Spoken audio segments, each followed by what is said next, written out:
बिस्मिल्लाहिर्रहमानिर्रहीम। अस्सलाम वालेकुम दोस्तों, उम्मीद करता हूँ आप सब लोग खैरियत से होंगे और एक प्यारा सा वीकेंड एंजॉय कर रहे होंगे। तो जैसा कि हम लोग जानते हैं कि लास्ट वीडियो में हमने बेसिक लिक्विडिटी को स्टडी किया था और अपने बेसिक स्ट्रक्चर के थ्रू लिक्विडिटी को फाइंड करना और उसको ड्रा करना सीखा था। तो आज हम चलेंगे लिक्विडिटी की एक और टाइप की जानब जिसको हम गैप कहकर बुलाते हैं, यानी कि फेयर वैल्यू गैप या प्राइस गैप। तो सबसे पहले हम चलते हैं फेयर वैल्यू गैप की जानब और इस टॉपिक का खुलासा करते हैं कि फेयर वैल्यू गैप क्या चीज़ है।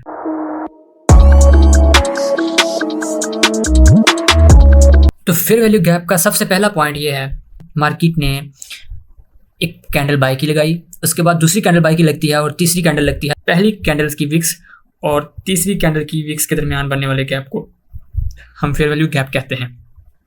अब हम इस फेयर वैल्यू गैप को कुछ इस तरह से लेते हैं कि यहाँ पे लिक्विडिटी एग्जिस्ट करती है, कि यहाँ पे मार्केट एक बहुत ही मोमेंटम के साथ ऊपर चली गई और जब मार्केट वापस आई है तो मार्केट ने सिर्फ और सिर्फ ये वाला एरिया टैप किया, इसके नीचे बचा हुआ ये वाला एरिया स्टिल पेंडिंग है और इस एरिया में पड़ी हुई तमाम की तमाम स्टॉप्स, लिमिट्स और स्टॉप लॉस स्टिल पेंडिंग है और मार्केट अनकरीब उन स्टॉप लॉस और उन लिमिट्स को पिक करने ज़रूर आएगी। एफवीजी के अंदर लिक्विडिटी एग्जिस्ट करती है।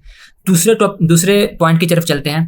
तो दूसरे पॉइंट में हमें कॉमनली बताता है कि अगर बाय की साइड में जाते हुए मार्केट, अगर यानी कि बुलिश चलती हुई मार्केट में एक फेयर वैल्यू गैप आ जाए तो ये फेयर वैल्यू गैप हमें ये बता रहा है कि ये मार्केट ने एक बायस की जानब इम्बैलेंस बनाया है। इम्बैलेंस क्या है? तो मार्केट चलती हुई एक इम्बैलेंस बनाती है और मार्केट इस इम्बैलेंस को दोबारा से बैलेंस करने के लिए प्राइस यहाँ से फॉर एग्जांपल प्राइस ये इम्बैलेंस बना के प्राइस ऊपर चला गया है, तो इसका मतलब ये है कि एल्गोरिदम बहुत जल्द प्राइस को दोबारा इस एरिया में डिलीवर करेगा। क्यों डिलीवर करेगा? क्योंकि एल्गोरिदम को पता है कि यहाँ पे लोगों की लिमिट्स, लोगों के स्टॉप्स पड़े हुए हैं, तो उन स्टॉप्स, उन लिमिट्स और उन स्टॉप लॉस को ट्रिगर करने के लिए एल्गोरिदम बहुत जल्द प्राइस को इस एरिया में डिलीवर करेगा। तो इसको हम बोलते हैं कि ये बाय जानब जाते हुए इसने इम्बैलेंस तो बना दिया, लेकिन अब ये इनएफिशिएंट हो चुका है। अब जैसे ही एल्गोरिदम इस अपने प्राइस को इस एरिया में डिलीवर करेगा तो इसकी ये इनएफिशिएंसी खत्म हो जाएगी। मैं दोबारा से दोहरा देता हूँ कि प्राइस यहाँ से ऊपर जा रहा था, प्राइस ने जाते हुए एक फेयर वैल्यू गैप बनाया। इस फेयर वैल्यू गैप को हम कहेंगे कि ये मार्केट ने एक इम्बैलेंस क्रिएट कर दिया है, यानी कि यहाँ तक कि तमाम लिक्विडिटी मार्केट ऑलरेडी अगली कैंडल को नीचे ला के ले चुकी है। बहुत ही मोमेंटम के साथ यहाँ से मार्केट ऊपर की जानब गई, अगली कैंडल की विक इस कैंडल तक यहाँ तक आई और जो ये वाला लेवल है, इस लेवल को हम कहेंगे कि लिक्विडिटी स्टिल इस लेवल में एग्जिस्ट कर रही है। एल्गोरिदम प्राइस को बहुत जल्द यहाँ से वापस भेजेगा इस एरिया में, प्राइस इस एरिया में पड़े हुए तमाम लिमिट्स, तमाम स्टॉप्स ट्रिगर करे। तो ये है सिंपल सा कॉन्सेप्ट इम्बैलेंस और इनएफिशिएंसी का, कि प्राइस ऊपर की जानब जा रहा था और प्राइस ने एक इम्बैलेंस बनाया। तो जब ऊपर की जानब इम्बैलेंस होगा तो उसका मतलब है वो एरिया इनएफिशिएंट हो गया है, प्राइस बहुत जल्द उस एरिया को फिल करने दोबारा वापस आएगी। तो तीसरा पॉइंट ये है कि जब कभी भी प्राइस बाय की साइड में, जब फॉर एग्जांपल प्राइस ये बाय में जा रहा था और बाय में जाती इस प्राइस ने एक फेयर वैल्यू गैप क्रिएट किया, तो इस फेयर वैल्यू गैप को हम एज अ इम्बैलेंस लेंगे और चूंकि मार्केट में अब एक इम्बैलेंस हो चुका है, मार्केट इस अपने इम्बैलेंस को बैलेंस करने के लिए दोबारा से एक वेव नीचे लेके आएगी ताकि इम्बैलेंस को बैलेंस किया जा सके। तो ये था एक सिंपल सा कॉन्सेप्ट गैप का। अब हम देखते हैं कि गैप्स की कितनी टाइप्स हैं। फेयर वैल्यू गैप की कॉमनली दो टाइप्स हैं, जिसको हम बोलते हैं BC यानी कि by side imbalance, sell side inefficiency, और दूसरी टाइप है CB यानी कि sell side imbalance, by side inefficiency. ये कोई रॉकेट साइंस नहीं है, सिंपल समझने की चीज़ है कि अगर बुलिश जाती हुई मार्केट में कोई फेयर वैल्यू गैप लगे तो उस बुलिश फेयर वैल्यू गैप को हम बोलेंगे BC, यानी कि प्राइस ने एक बाय साइड इम्बैलेंस क्रिएट किया है और ये सेल साइड इनएफिशिएंसी है। सेल साइड इनएफिशिएंसी इसलिए है क्योंकि अब ये इम्बैलेंस क्रिएट हो चुका है, तो अब प्राइस जितना भी ऊपर चली जाए वो बहुत जल्द वापस आएगी, जल्द या देर वापस आए और वो इस एरिया को, जो पर्टिकुलर एरिया जो वो इम्बैलेंस क्रिएट करके गई है, एल्गोरिदम प्राइस को इस पर्टिकुलर एरिया में बहुत जल्द डिलीवर करेगा, इस एरिया में पड़ी हुई तमाम लिक्विडिटी को क्लीन करने के लिए। सिंपल सा कॉन्सेप्ट है। अब हम देखते हैं CB को। CB भी कुछ सेम कॉन्सेप्ट है। फॉर एग्जांपल मार्केट नीचे जा रही है, एक डाउन ट्रेंड की वेव लगी है और डाउन वेव लगते में मार्केट ने एक फेयर वैल्यू गैप क्रिएट किया है, जिसको हम बोलेंगे ये सेल साइड एक इम्बैलेंस आ चुका है। क्योंकि ये इम्बैलेंस आया है तो इम्बैलेंस को बैलेंस करने के लिए प्राइस बहुत जल्द रीबैलेंस वेव बनाएगा। इसके लिए जो रीबैलेंस वेव ऊपर आएगी तो उसको हम बोलेंगे कि ये अपनी बाय साइड इनएफिशिएंसी को ख़त्म करने के लिए ये मार्केट ने एक रीबैलेंस वेव लगाई है। एक और बात मैं आपको बताता चलूँ कि एल्गोरिदम हमेशा इन्हीं दो कॉन्सेप्ट पे चलता है कि वो मार्केट में एक इम्बैलेंस क्रिएट करता है, फिर वो उसे रीबैलेंस करता है, इम्बैलेंस क्रिएट करता है और रीबैलेंस करता है, रीबैलेंस में इम्बैलेंस क्रिएट करता है और उसे रीबैलेंस करता है। हम इसको मजीद इंशाल्लाह एडवांस पढ़ते वक्त इन सब चीज़ों को डिस्कस करेंगे। तो BC को हम बोलेंगे बुलिश FVG और CB को हम बोलेंगे बेयरिश FVG। तो अब हम जानते हैं इनकी चंद टाइप्स के बारे में। 3 टाइप्स को हम कॉमनली देखेंगे, इसकी मजीद टाइप्स भी हैं और उसको हम इंशाल्लाह अपनी एडवांस स्ट्रक्चर और एडवांस मैपिंग के दौरान उन चीज़ों को हम स्टडी करेंगे। सबसे पहली चीज़ है डिस्प्लेसमेंट। अभी हम डिस्प्लेसमेंट को यहाँ पे स्टडी करते हैं। डिस्प्लेसमेंट क्या चीज़ होती है? अभी हमारे पास मार्केट ने ये एक लास्ट हाई लगाया है। हाई लगाने के बाद ये किसी भी टाइम फ्रेम में ये सिनेरियो बन सकता है।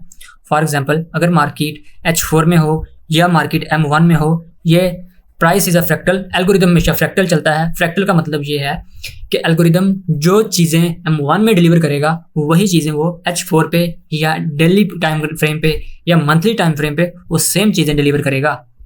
तो अब हम डिस्प्लेसमेंट के बारे में जानते हैं। डिस्प्लेसमेंट होती क्या चीज़ है? डिस्प्लेसमेंट कहते हैं कि जब मार्केट प्रीवियस किसी भी सिग्निफिकेंट लेवल की लिक्विडिटी को स्वीप करे। सिग्निफिकेंट लेवल से मुराद ये है कि प्राइस किसी प्रीवियस डे हाई या previous month high, previous week high या कोई डबल टॉप या डबल बॉटम की लिक्विडिटी या उसके बाद सेशन की यानी कि एशियन सेशन की हाई की लिक्विडिटी, एशियन सेशन के लो की लिक्विडिटी, इंशाल्लाह इसको हम इन डिटेल देखेंगे आगे आने वाली वीडियोज़ में। तो मार्केट जब इनमें से कोई भी लेवल को स्वीप करे, किसी भी लेवल को मार्केट टैप करे, तो लेवल को टैप करने के बाद प्राइस एक शार्प डिक्लाइन दे नीचे की तरफ। शार्प डिक्लाइन से मुराद है कि प्राइस बहुत ही स्पीड के साथ वापस टर्न हो जाए जिस तरफ से मार्केट आई थी। यहाँ पे देख सकते हैं कि मार्केट यहाँ से अपनी एक बाय की बहुत ही स्ट्रॉन्ग वेव बना के आ रही थी, लेकिन प्राइस ने जैसे ही इस लिक्विडिटी को स्वीप किया, लिक्विडिटी स्वीप करने के बाद प्राइस ने बहुत ही शार्प मूव दी नीचे की तरफ। तो जब ये शार्प मूव आएगी तो हम इसे कुछ इस तरह से देखेंगे कि ये शार्प मूव के दरम्यान बनने वाले तमाम FVGs को हम एल्गोरिदम ने एक डिस्प्लेसमेंट को डिलीवर किया है, यानी कि बहुत ही स्ट्रॉन्ग वेव बाय साइड की आ रही थी और प्राइस ने जैसे ही प्रीवियस हाई की लिक्विडिटी को स्वीप किया, स्वीप करने के बाद प्राइस ने एक शार्प डिक्लाइन दिया नीचे की तरफ, इसको हम बोलेंगे डिस्प्लेसमेंट। अब हम दूसरा अपना कॉन्सेप्ट देखते हैं। दूसरा कॉन्सेप्ट ये है लिक्विडिटी वाइड। लिक्विडिटी वाइड क्या होता है? बड़ी कैंडल्स तभी बनती हैं लाइक जब कभी न्यूज़ इवेंट हो या एल्गोरिदम बहुत ही शार्प मूव के साथ प्राइस को डिलीवर करे, तो तब ये बड़े वाले FVGs क्रिएट होते हैं और इन FVGs को हम लिक्विडिटी वाइड का नाम देते हैं। जैसे प्राइस ने ये बहुत बड़ा FVG डिलीवर किया है तो इस FVG को हम बोलेंगे लिक्विडिटी वाइड। लिक्विडिटी वाइड के बारे में एक सिंपल सा रूल है। लिक्विडिटी वाइड को ट्रेड करने के 2 तरीके होते हैं। हम लिक्विडिटी वाइड के अंदर फिबोनाची ड्रा करेंगे। फिबोनाची ड्रा करने के बाद हम देखेंगे कि प्राइस कहाँ से रिवर्स हो सकती है। लिक्विडिटी वाइड के अंदर प्राइस टैप करने के बाद कहाँ से रिवर्स हो सकती है। तो इसके लिए पहला रूल ये है कि प्राइस मिनिमम इसके 50% लेवल तक अप्रोच करे। हम ये देखेंगे कि लिक्विडिटी वाइड के अंदर 50% तक मार्केट आए, 50% फिल करने के बाद मार्केट रिवर्स हो सकती है। या दूसरी चीज़ ये कि प्राइस इस लिक्विडिटी वाइड की जहाँ से वेव शुरू हुई है, फॉर एग्जांपल हम मान लेते हैं कि ये वेव यहाँ से शुरू हुई है, तो जैसे ये वेव यहाँ से शुरू हुई है तो मार्केट मस्ट एंड मस्ट नीचे आएगी और नीचे आने के बाद इस एरिया को स्वीप करेगी, फिर ऊपर जाएगी वापस। एक सिनेरियो ये है, जबकि दूसरा सिनेरियो ये है कि प्राइस ऊपर से नीचे आए और इसके 50% को फिल करे और उसके बाद वापस चली जाए। तो ये 2 ही सिनेरियो बनते हैं। इंशाल्लाह हम इन चीज़ों को इन डिटेल डिस्कस करेंगे। तीसरा कॉन्सेप्ट हमारे पास है इम्बैलेंस का। तो वही इम्बैलेंस का कॉन्सेप्ट दोबारा है कि अगर मार्केट ने जाते हुए ये बाय साइड एक इम्बैलेंस क्रिएट किया है तो इसका मतलब ये है कि प्राइस बहुत जल्द वापस आएगी। एल्गोरिदम इस प्राइस को बहुत जल्द इस बनाए हुए इम्बैलेंस में डिलीवर करेगा ताकि ये वाले इम्बैलेंस में पड़ी हुई तमाम की तमाम लिक्विडिटी को वो स्वीप कर सके, तमाम लिक्विडिटी को हंट कर सके। और इसको हम बोलेंगे कि ये एक रीबैलेंस वेव है, यानी कि प्राइस ने यहाँ पे इम्बैलेंस क्रिएट किया और उसके बाद एल्गोरिदम ने उस इम्बैलेंस को बैलेंस करने के लिए एक रीबैलेंस वेव लगाई और इस तरह price imbalance to rebalance and rebalance to imbalance चलती रहेगी। अब हम चलते हैं अपने चार्ट पे और इन चीज़ों को वहाँ पे फाइंड करने की कोशिश करते हैं। तो अब ये हमारे पास गोल्ड का M15 का चार्ट हमारे सामने है। अब हम यहाँ पे देखते हैं कि हमने जो जो भी चीज़ें स्टडी की हैं हम उन चीज़ों को यहाँ पे फाइंड करने की कोशिश करेंगे।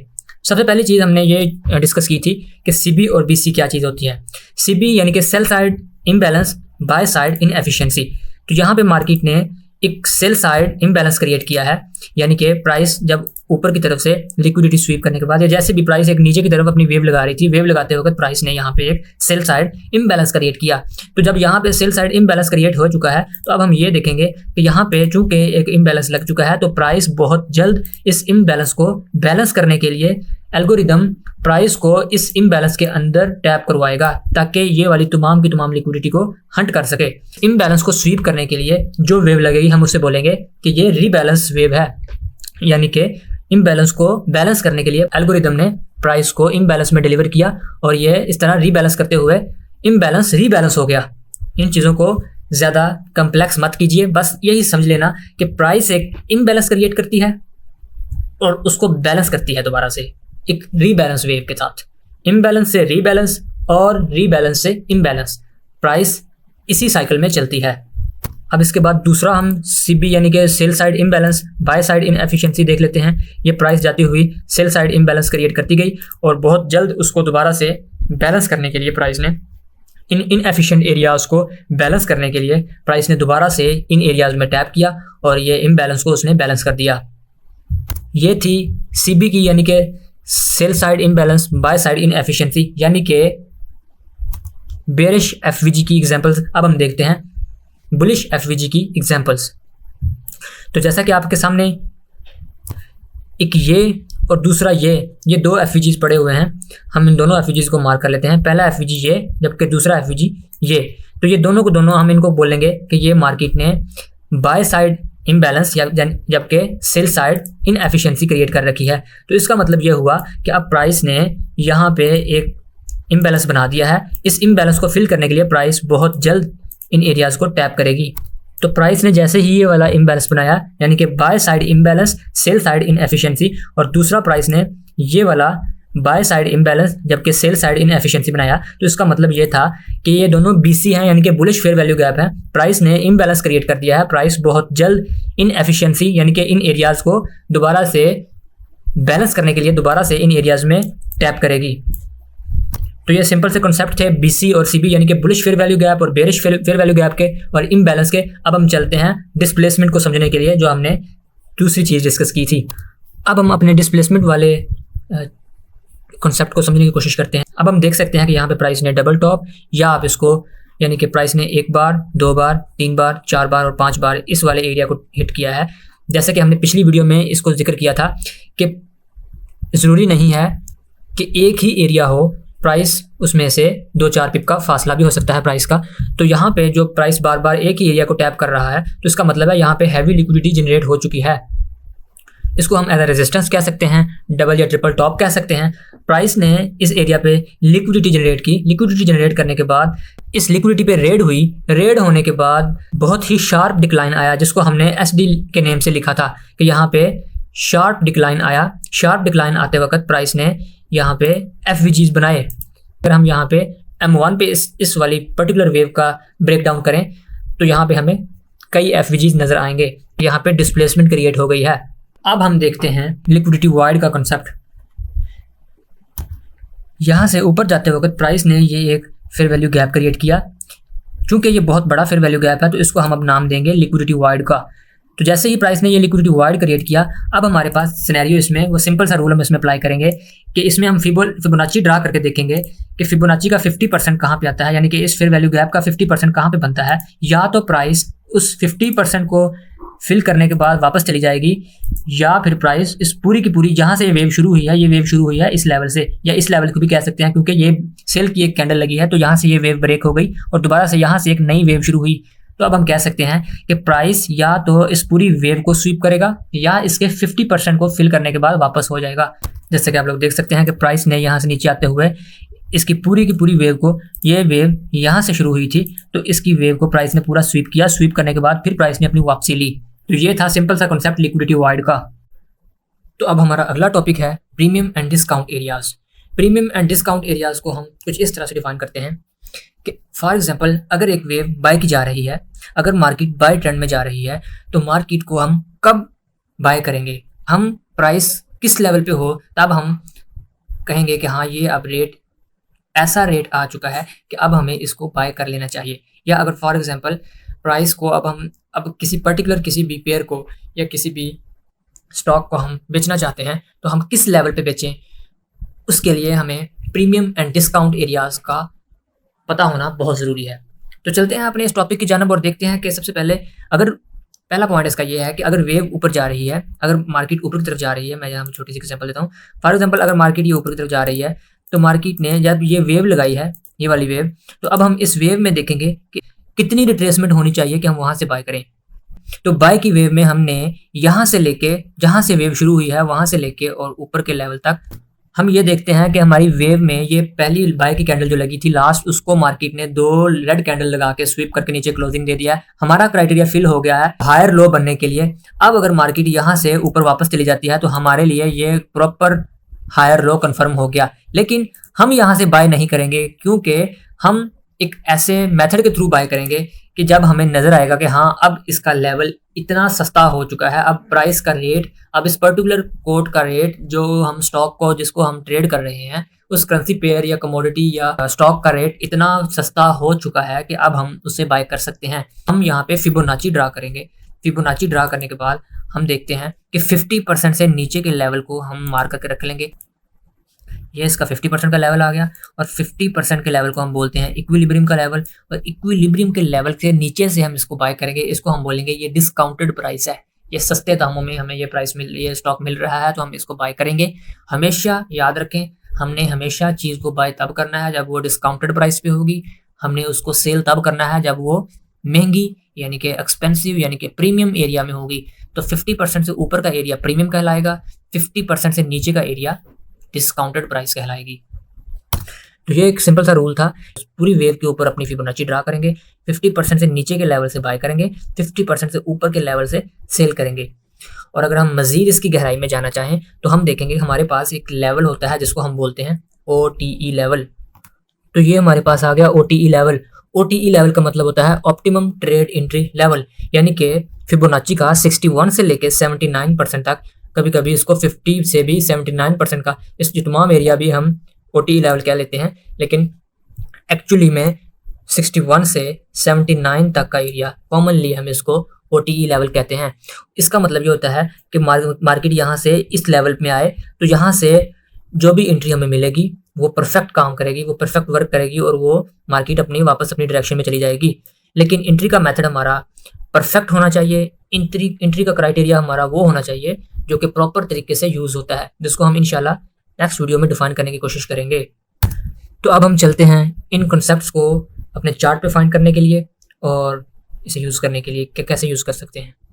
तो ये अब हमारे सामने यूरो USD का चार्ट खुल चुका है M15 पे। अब हम यहाँ से स्ट्रक्चर मार्क करेंगे और अपने उसी लास्ट कॉन्सेप्ट जो भी हमने प्रीमियम एंड डिस्काउंट का स्टडी किया है उसको यहाँ पे अप्लाई करेंगे और देखेंगे प्रीमियम एरिया में जब चीज़ महंगी होती है तो हम उन्हें कैसे सेल करना है, और डिस्काउंटेड प्राइस पे जब चीज़ सस्ती होती है तो हमने कैसे बाय करना है। तो चलते हैं, एक लुक इसको देते हैं। जैसे यहाँ से एक वेव चली नीचे की तरफ, वेव यहाँ पे आई और फिर वेव ऊपर गई है और फिर मार्केट ने ये एक लोअर लो फाइनली बना दिया है। लोअर लो बनाने के बाद अब वेव दोबारा से ऊपर उठी है, तो अब हमने कहाँ से सेल करना है, अब हमारा जो मेन टॉपिक है, तो अब हम उसको देखते हैं। यहाँ पे हम फिबोनाची ड्रा करेंगे। इस लो से लेके इस हाई तक हमने अपनी फिबोनाची ड्रा की। तो यहाँ पे हम देखते हैं कि ये लो लगाया, लो लगाने के बाद ये लोअर लो लगाया, जब लोअर हाई लगाने गई, चूंकि यहाँ पे वो सिनेरियो तो बन चुका था कि जो मार्केट ने जो लास्ट लोअर लो की कैंडल बनाई थी उसको लास्ट 5-6 कैंडल ने मिलके इस कैंडल को स्वीप कर दिया। ये वाली जो लास्ट कैंडल थी, इस कैंडल को चूंकि अगली आने वाली इन 7-8 कैंडल ने इस कैंडल को स्वीप कर दिया और ऊपर क्लोजिंग भी दे दी। हमारे पास ये सिनेरियो तो हो चुका था कि हम यहाँ से सेल कर सकते हैं, लेकिन सेल हमने, जैसे पहले हम जिक्र कर चुके हैं कि हमने इसको हमेशा सेल तब करना है जब ये चीज़ हमारे पास महंगी होगी, जितनी महंगी हो सके उतनी ज़्यादा महंगी। तो कितनी महंगी हो सकती है कि हमारे पास एक लेवल है 50% का, 50% से ऊपर से ही हमेशा हमने सेल देखनी है, और वो भी प्रॉपर सेटअप के थ्रू। ऐसे नहीं सेल देखनी। प्रॉपर सेटअप क्या है वो हम इंशाल्लाह नेक्स्ट वीडियो में डिफाइन करेंगे। इस वीडियो में चंद कन्फ्यूजन को दूर करना लाजमी थी, जो कि FVG के अकॉर्डिंग थी और ये प्रीमियम एंड डिस्काउंट के अकॉर्डिंग थी। ये बेसिक कॉन्सेप्ट्स हैं, इनकी आपको बार बार जरूरत पड़ेगी एंट्री क्राइटेरिया में, इसलिए एंट्री क्राइटेरिया की वीडियो इससे अगली बारी होगी और इन चीज़ों को डिस्कस करना लाजमी था। तो यहाँ पे हम देखेंगे कि हम 50% से जैसे ही रेट ऊपर आया तो हम यहाँ से अब सेल कर सकते हैं, चूँकि अब प्राइस इस स्टॉक की या इस करेंसी पेयर की प्राइस इनफ महंगी हो चुकी है, इतनी महंगी जितना हमारा रूल कहता है कि वो इतनी महंगी हो कि वो 50% से ऊपर यानी कि प्रीमियम जोन में हो, इक्विलिब्रियम के ऊपर हो, तब हम सेल कर सकते हैं। तब हमने यहाँ से सेल किया और प्राइस बिल्कुल नीचे गई। अगला सिनेरियो ये है कि मार्केट ने ये एक लास्ट हायर हाई लगाया था और हायर हाई लगाने के बाद प्राइस ने ये एक ऊपर की तरफ इन एरियाज़ को स्वीप किया। स्वीप करने के बाद मार्केट जब नीचे गिरी, या इसको हम चोक भी अगर कह लें आप, तो चोक करने के बाद जब मार्केट नीचे गिरी है तो कहाँ से अब ये हमारे पास तकरीबन 50% नहीं बल्कि ये 100% यानी कि प्रीवियस एरिया को इसने मुकम्मल तौर पे स्वीप किया। स्वीप करने के बाद अब हमारे पास कोई एरिया ऐसा था, हम जब अब एंट्री डिफाइन करेंगे तो यहाँ पे हमें नजर आएगा कि यहाँ पे हमारे पास एक बेहतरीन एरिया था इसको सेल करने का। हम देखते हैं कि ये हाई लगने के बाद मार्केट ने ये लो लगाया है। लो लगाने के बाद मार्केट ने ये एरिया स्वीप किया और नीचे दोबारा से लो लगाया है। तो लो लगाने के बाद अब हम इससे अगला एरिया देखते हैं कि अब हम कहाँ से इसको सेल कर सकते हैं, कहाँ पे हमें लगेगा कि हाँ ये अब चीज़ इनफ महंगी हो चुकी है कि अब हम इसको सेल करें। तो हम यहाँ से सिंपली इस वेव पे फिबोनाची ड्रा करते हैं। इस वेव पे हम सिंपली फिबोनाची ड्रा करते हैं। फिबोनाची ड्रा करने के बाद हमारा वही दोबारा से कॉन्सेप्ट है कि हम इसको 50% से ऊपर अपने सेल के लिए देखेंगे। तो जैसे ही मार्केट ने ये 50% का अपर लेवल टैप किया है, हम यहाँ से इसको सेल कर, मतलब यहाँ से हम इस वाले एरिया से हम इसको देखेंगे सेल करने के लिए। और सेल करने के बाद अब मार्केट दोबारा से नीचे आई और मार्केट ने वही अपना वेव को कंटिन्यू करते हुए यहाँ से ये हाई लगाया। हाई लगाने के बाद ये लोअर लो लगाने के बाद मार्केट ने फिर से ये लोअर हाई लगाया। तो हम यहाँ पे भी दोबारा से अपना फिबोनाची को ड्रा करके देखते हैं। यहाँ पे रख के हमने अपनी फिबोनाची को ड्रा किया तो अब हमारे पास वो लेवल नहीं आया, तो हम इसको यहाँ से सेल नहीं करेंगे। एल्गोरिदम ने प्राइस को यहाँ से रन करवाया और प्राइस नीचे गिर गई। और उसके बाद अब हमारे पास लास्ट जो हाई है वो ये वाला है और ये लास्ट लोअर लो आ चुका है। तो अब हम देखते हैं कि प्राइस ने अपने आप को कंटिन्यू करते हुए ये लो और ये हाई, अब हमारे पास ये दो लेवल्स आ चुके हैं। इनको हम यहाँ पे मार्क कर देते हैं। एक लेवल हमारे पास ये है, दूसरा लेवल हमारे पास ये है। और अब हम देखते हैं इसमें फिबोनाची ड्रा करके कि हमें कहाँ से लगेगा कि हाँ 50% का लेवल आ चुका है और अब हम सेल कर सकते हैं। तो जैसे ये वाला 50% का लेवल आया तो हम अब इसको यहाँ से सेल कर सकते हैं, यानी कि अपना अगर हमारा क्राइटेरिया मीट हो रहा है तो हम यहाँ से सेल कर सकते हैं। और ये इसने एक अपना स्पाइक को अपने OTE लेवल तक भी पहुँचाया, यानी कि 62 से 79 का जो एरिया है इसको हम OTE लेवल या गोल्डन जोन कहते हैं। हमने अपने रूल में पढ़ा था कि हम अपनी चीज़ को तब बेचेंगे जब वो जितना ज़्यादा महंगा हो सके उतना ज़्यादा महंगा करके बेचेंगे। हमारे पास जो लास्ट हायर लोअर हाई का लेवल जो है वो ये वाला है, जबकि उसके बाद लास्ट लोअर लो का लेवल ये वाला है। तो इन लेवल्स को हम अब यहाँ पे फिबोनाची ड्रा करके देखते हैं कि क्या हमारे पास इनफ रिट्रेसमेंट हो चुकी है, क्या हमारे पास वो लेवल आ चुका है जब हम सेल करना चाहें। तो जवाब है कि नहीं, हमारे पास वो लेवल नहीं आया जिससे हम सेल करना चाहते हैं। प्राइस को एल्गोरिदम ने पहले ही नीचे की तरफ धकेल दिया है, तो अब हमारे पास लेवल जो कि नहीं आया तो हम यहाँ से सेल नहीं कर सकते क्योंकि हमारा क्राइटेरिया मीट नहीं हुआ। हमारे क्राइटेरिया में सबसे पहली चीज़ यही देखी जाती है कि क्या हमारे पास प्रीमियम या डिस्काउंट एरियाज मौजूद हैं। अगर मार्केट ऑलरेडी डिस्काउंटेड एरिया में है तो हम उसको बाय करेंगे, अगर मार्केट प्रीमियम एरिया में है तो हम उसको सेल करेंगे। तो मज़ीद आगे चलते हैं। अब हमारे पास जो लास्ट लोअर लो लेवल है वो ये वाला है और last higher high lower high level ये वाला है। तो अब हम इन दोनों एरियाज़ में देखेंगे कि क्या मार्केट ने हमें इनफ, हम यहाँ पे फिबोनाची ड्रा करके देखेंगे कि क्या मार्केट इनफ उन लेवल्स पे आई है जिन लेवल से हम इसको सेल करना चाहते हैं। तो मार्केट एक्जैक्टली अपने OTE लेवल्स के अंदर घूमती रही है और जैसे ही हमारा यहाँ पे कोई ना कोई क्राइटेरिया मीट होगा तो हम अपना इसको सेल कर सकते हैं और मार्केट दोबारा नीचे गिरी। इस तरह ये साइकिल चलता रहता है। यहाँ पर हमारे पास ये लास्ट लोअर लो का लेवल था। लोअर लो के लेवल से जब मार्केट वापस उठी है तो मार्केट नीचे मजीद नहीं जा सकी और मार्केट ने अपना लास्ट जो लेवल था लोअर हाई का उसको ब्रेक करके ऊपर क्लोजिंग दे दी। तो ये हमारे पास एक चोक हो गया, यानी कि मार्केट ने इंडिकेशन दे दी कि मार्केट अब बाय में जा सकती है, अपने आप को बाय में शिफ्ट कर सकती है। तो अब हम क्या देखेंगे कि अब हम यहाँ से इसके लिए बाय का एरिया यहाँ से ढूंढेंगे कि कहाँ से मार्केट बाय जा सकती है। तो सेम सिनेरियो यहाँ पे होगा कि हम यहाँ से लेके लास्ट लोअर लो से लेके जहाँ पे मार्केट ने ये लास्ट हाई लगाया है अपना लोअर हाई ब्रेक करके हम इस पे फिबोनाची ड्रा करेंगे और 50% से नीचे का जो एरिया होगा जिसको हम डिस्काउंटेड एरिया कहते हैं, डिस्काउंटेड एरिया से हम इसको बाय तलाश करेंगे।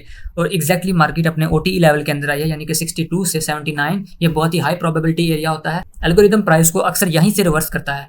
प्राइस एग्जैक्टली इस एरिया में आई और प्राइस इस एरिया में आने के बाद हमारे पास कंडीशन मीट हो चुकी थी। जो कंडीशन ये कहती है कि हम तभी बाय करेंगे जब प्राइस सस्ती होगी, जब चीज़ सस्ती होगी, जब प्राइस डिस्काउंटेड जोन में होगी। तो जैसे ये प्राइस डिस्काउंटेड जोन में थी हम यहाँ से बाय किया हमने और प्राइस यहाँ से ऊपर जाके यहाँ पे क्लोजिंग दी। मार्केट ने अपना ये ट्रेंड बरकरार रखा। तो ये थी आज की हमारी वीडियो। उम्मीद करता हूँ कि आपको आज की हमारी ये वीडियो पसंद आई होगी। अगर वीडियो पसंद आई है तो कमेंट में अपनी राय का इज़हार करें। मिलते हैं अगली वीडियो में, तब तक के लिए अल्लाह हाफिज़।